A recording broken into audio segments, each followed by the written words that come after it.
Ang mga aralin sa video na ito ay una, pagbuo ng tekstong biswal. Ikalawa, pangkalahatang patnubay sa paggamit ng mga biswal na elemento.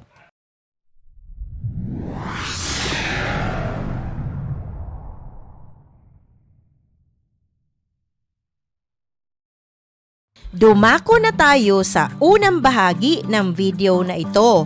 Paano at ano nga ba ang gagawin sa pagbuo ng tekstong biswal?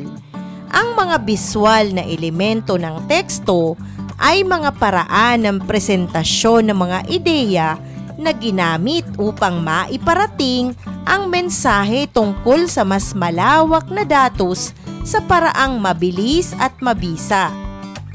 Mahalagang kagamitan sa sulating teknikal ang mga biswal na elemento na kinakailangan ng mga figura, diagram, drawing, ilustrasyon, graph, chart, schematic, mapa, litrato at talahanayan.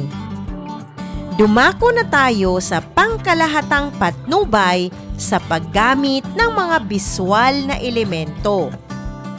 Unang bilang, maglagay lamang ng mga elementong biswal sa teknikal na sulatin kung may dahilan kung bakit kailangan ang mga ito.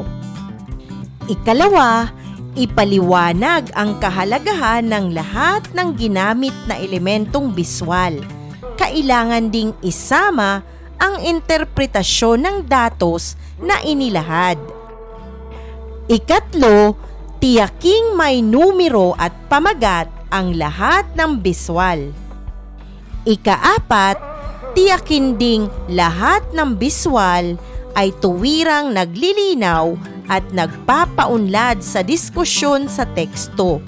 Kailangang maitahi ang paliwanag sa mga ito sa diskusyon.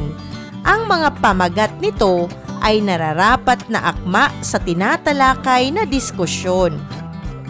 At ikalima, gawa ng tamang dokumentasyon ang mga elementong biswal na may copyright o iyong mga nagtataglay ng mga ideyang hiniram. Ilagay ang source line sa tabi ng numero at pamagat ng biswal. Isang mahalagang aralin muli ang iyong napanood. Maraming salamat sa panonood sa channel na Aralin sa Filipino. Huwag mag-atubiling mag-comment ng inyong tanong, suggestions o paglilinaw ukol sa aralin. Munting kahilingan sa iyong kaibigan, paki-like, share and subscribe para updated ka sa mga susunod pang bagong video ng Aralin mo sa Filipino.